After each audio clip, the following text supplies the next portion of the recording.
Hello everyone. Women are truly amazing creatures.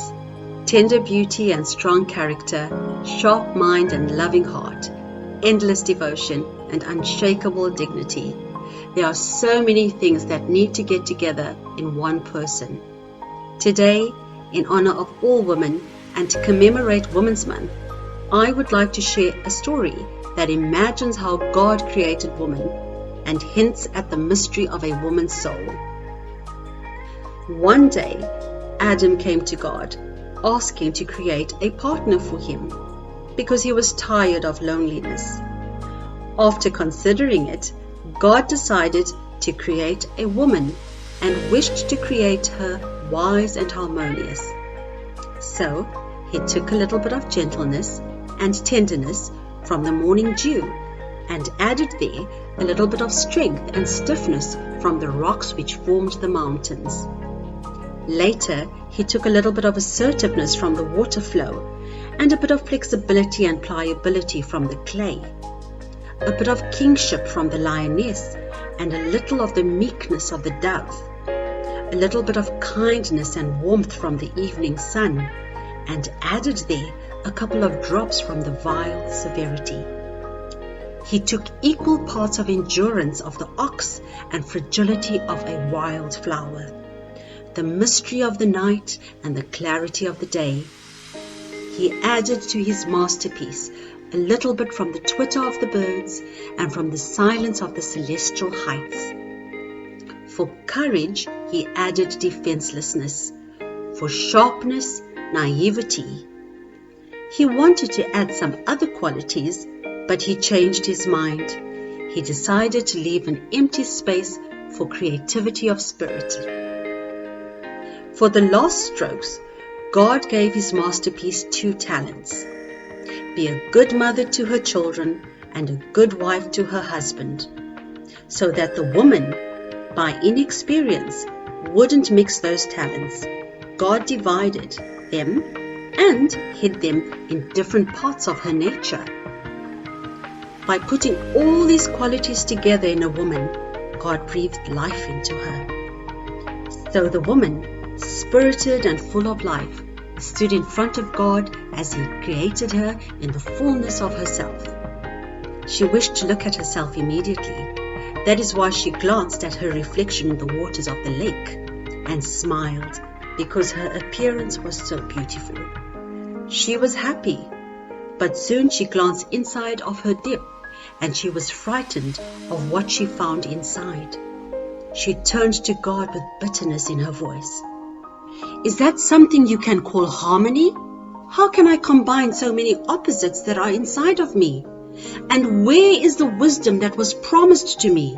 And then a soft golden light poured on her, and she heard the voice of God. That's what you will have to learn.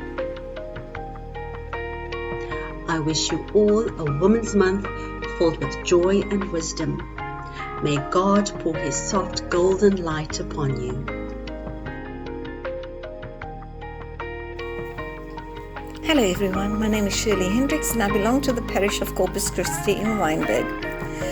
I'd like to talk to you about the movie, The Two Popes. The movie opens with a scene about older folk and technology and our challenges that we face with interactive voice response systems. And it gives one quite a bit of a giggle.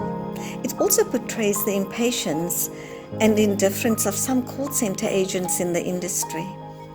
It is the heartwarming story of when Pope John Paul II died and a new pope had to be elected. Cardinals from all over the world gathered at the Vatican. There is a chance meeting between 2 cardinals, that is Joseph Ratzinger and Georges Bourgogne, where Georges Bourgogne is whistling the tune by ABBA, Dancing Queen, and Joseph Ratzinger listens to it while washing his hands and he says, what hymn is that? So there is quite a few humorous moments. It is while the cardinals are speaking that you hear them actually say that our churches are so beautiful, but they are empty. And that is a truism of our time, is it not? Not only because of the coronavirus, even before the coronavirus, our churches, our masses were empty. except over Easter and Christmas, Lent and Advent,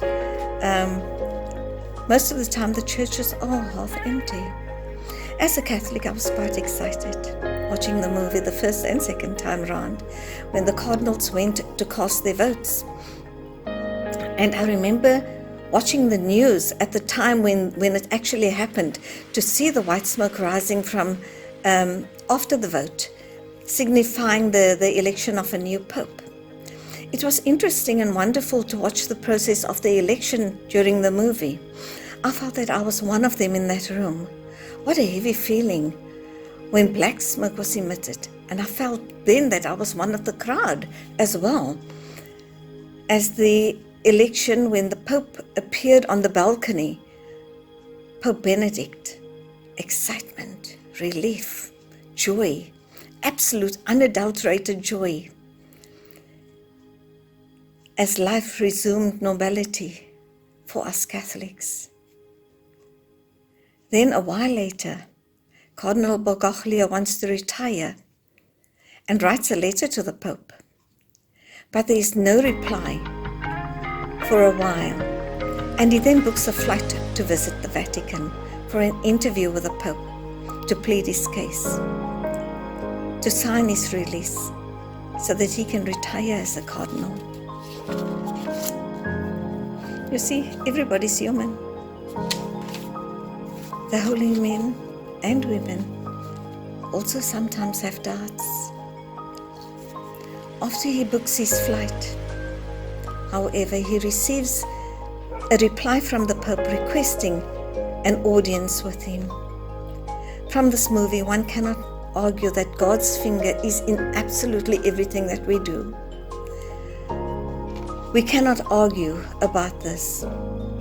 If our intentions are pure, God will accompany us on our journey, and His grace will keep us where His will leads us. The movie paints us a picture of the personality of our Pope Francis and his humility, and Pope Benedict and how rule-bound he was. Now, this is not a bad thing, for rules have to exist for things to run orderly. The interaction between the two men is so absolutely interesting. The one lives in a structured bound world, and the other chooses a simplistic life. The conversations in the garden are interesting, open and honest. It makes you ponder the questions of change versus compromise.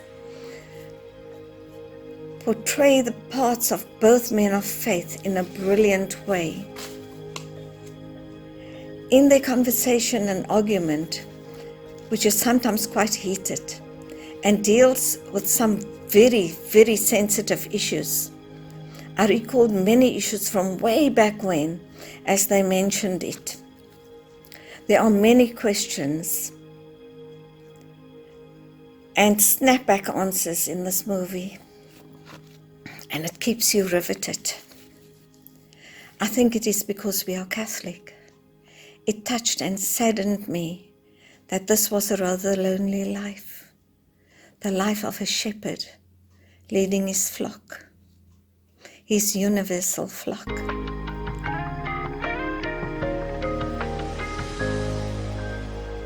Cardinals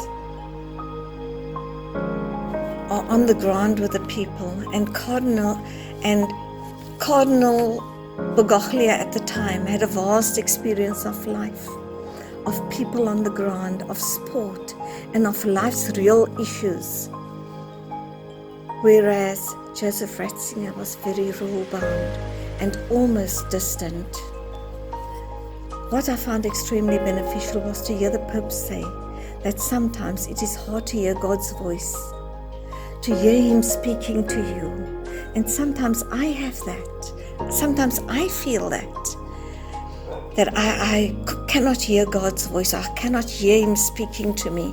And I often wonder why other people can hear His voice and I cannot. There's just too much noise clouding me. And He the Pope also had this problem. I think many of us have this problem where we fail to hear God's voice in the noise of the world that surrounds us. The visit and the sharing and the confessions of these two men take us on a journey which shows that we all have struggles in life. And sometimes we feel abandoned when we follow God and are true to His word. And we wonder why this happens to us. But when we follow Him, we will find that He does indeed guide us along the right paths. It is not easy being a Christian, but God does lead us, and His grace does keep us where His will leads us. It is said that man proposes and God disposes of our plans. Please watch this movie and the storytelling of a young Pope Francis and the plans he had for his life and how they changed completely. I will not spoil the movie by telling you the whole story, but you will be richer for having watched it, and you will realize that we all have our struggles in life. We all have our hardships in life. Even men of the cloth have their hardships. We all sometimes feel abandoned in life, but God truly never abandons us. His plans are different to ours. At some time in our lives, we all think that we are not worthy, but with and through God's grace, we become whole again. A visit where the intention was to retire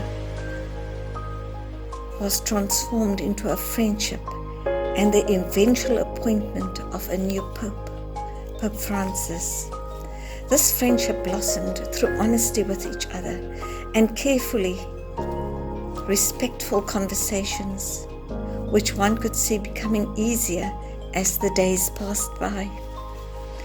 The beauty of this man of God, Pope Francis, is evident in the way he interacts with even the lowliest of people. He is kind and he is honest, and he makes friends with everyone, be it gardeners, cooks, chefs, drivers, anybody really. He's just a man that's grounded and everybody is part of his flock. Both are praying men, and yet their struggles are so extremely different. With Pope Francis, it seems to be all about an attitude of gratitude and not taking anything for granted. He is so grateful for the littlest thing in life. The strands of a beautiful friendship starts to form in a cord of trust, respect, love, faith in God, and trust in the other forms. And that is so important, even in our relationships. It proves that God's ways are not our ways. Two such different holy men. A lesson that we, each of us, can change our lifestyles, our direction in life. It's possible. We can do it with and through the grace of God. We can confess and we can become whole again, for nothing is impossible to God. When we sincerely confess, God forgives us. This movie made me respect our priests so much more, for sometimes they serve us and go through so much. And most times, they lead lonely lives away from family and friends who love them. Sometimes they are judged, ignored and abandoned by their parishioners. And not once do they cancel Holy Mass or stay away.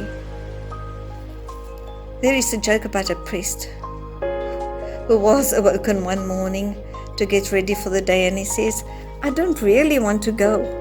Those people don't like me. I don't want to go to them today." And the person waking him says, "You have to go. You're the priest." So our priests also go through many personal struggles, and we should learn to appreciate them all. We should learn to just give thanks that they've given up so much to be with us, to be men of the cloth, to be part of our family and part of our growth, to shepherd us along the way. Sometimes they too have to ask for forgiveness when they have failed somebody. We are all sinners, says the Pope, and confess this to the Cardinal. How humble, how absolutely humble. I cried during this movie because I have sinned against you, Lord, and should love you above all things. The sincere humility of this movie is so touching.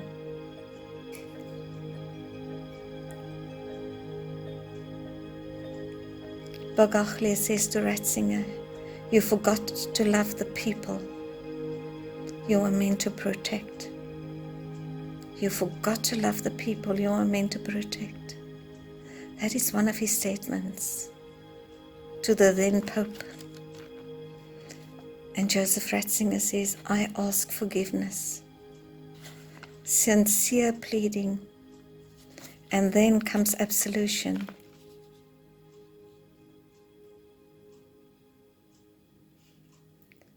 What a beautiful story, based on the true story of two holy men. The Pope shares with the Cardinal that St. Francis was told by God to restore his church.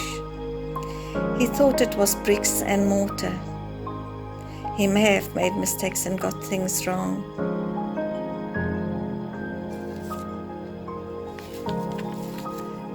Do you feel God's presence? Can you hear his voice? In the noise of the world all around us, can we hear his voice? Just be present. Be still.